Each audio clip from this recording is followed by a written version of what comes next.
పల్నాడు జిల్లా కోటప్పకొండ మహాశివరాత్రి ఉత్సవాలు అత్యంత ప్రధాన ఘట్టమైన ప్రభల తీర్థంతో ముగింపు దశకు చేరుకున్నాయి. ఇక రంగురంగుల విద్యుత్ ప్రభల కాంతులతో కొండ పరిసరాలు శోభాయమానంగా మారాయి. ఉదయం నుంచి లక్షలాది మంది భక్తులు త్రికూటేశ్వరుని దర్శించుకుని మొక్కులు చెల్లించుకున్నారు. రాత్రంతా శివనామ స్మరణతో జాగారం చేసేందుకు భక్తులు విద్యుత్ ప్రభల వద్దకు పెద్ద సంఖ్యలో తరలి వెళ్లనున్నారు. భక్తుల రద్దీని దృష్టిలో ఉంచుకుని ప్రభుత్వం అధికారులు కట్టుదిట్టమైన భద్రతతో పాటు తాగునీరు, ప్రత్యేక వసతులు కల్పించారు. ప్రభల తీర్థానికి సంబంధించిన మరిన్ని వివరాలను మా ప్రతినిధి మణికుమార్ అందిస్తారు.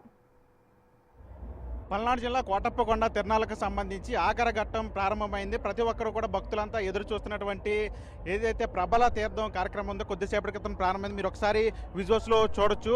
మొత్తం కోటప్పకొండ ప్రాంతం అంతా కూడా పూర్తిగా కూడా ప్రభల తీర్థంతో అక్కడ ప్రభల ఊరేగింపుతో మొత్తం కోటప్పకొండ ప్రాంతం అంతా కూడా కాంతిలీనుతూ ఒక సుందరమైన వాతావరణం కనిపిస్తూ ఉంది. మీరు ఒకసారి విజువల్స్లో క్లియర్గా చూడొచ్చు.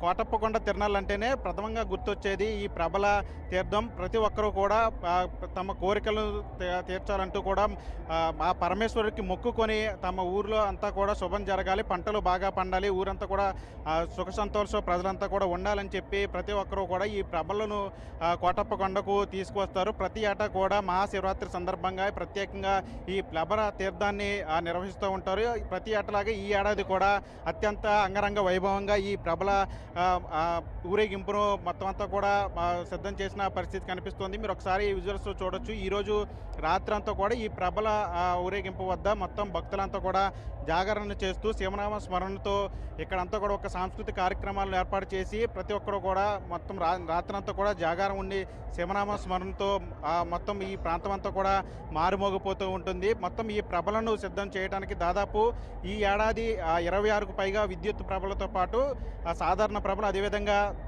చిన్నపిల్లల నుంచి పెద్దవారి వరకు కూడా దాదాపు 150కు పైగా కూడా ప్రభలు ఇప్పటికే ఇక్కడికి చేరుకున్నాయి. కోటిన్నొక్క ప్రభలను కడితే తాను కొండ దిగి వస్తానంటూ కూడా ఆనందవల్లికి గొల్లబామ ఆనందవల్లికి పరమశివుడు వరం ఇచ్చినట్టుగా కూడా పురాణాలు చెబుతాయి. ఈ నేపథ్యంలోనే ప్రతి ఏటా కూడా ఈ మహాశివరాత్రి సందర్భంగా ప్రతి ఒక్కరూ చుట్టుపక్కల ఉన్నటువంటి గ్రామాలకు సంబంధించిన ప్రజలంతా కూడా ఈ పెద్ద ఎత్తున ప్రభలను తీసుకువస్తారు. ఈ నేపథ్యంలో ఈ ఏడాది కూడా ప్రత్యేకంగా ఈ ప్రభల తీర్థానికి సంబంధించిన కార్యక్రమం అంతా కూడా మొత్తం పూర్తి అయింది. మీరు విజువల్స్లో చూశారు. మొత్తం ఈ ప్రభలకు సంబంధించిన కాంతులు, ఆ కాంతులతో కూడా మొత్తం కోటప్పకొండ ప్రాంతం అంతా కూడా పూర్తిగా కాంతులీలుతున్న పరిస్థితి కనిపిస్తుంది. ఈరోజు రాత్రంతా కూడా భక్తులంతా ఈ ప్రభల వద్ద ఊరేగింపు వద్ద సాంస్కృతిక కార్యక్రమాలతో పాటు శివనామ స్మరణతో మొత్తం రాత్రంతా కూడా జాగారం ఉండి తమ మొక్కులను చెల్లించుకుంటారు.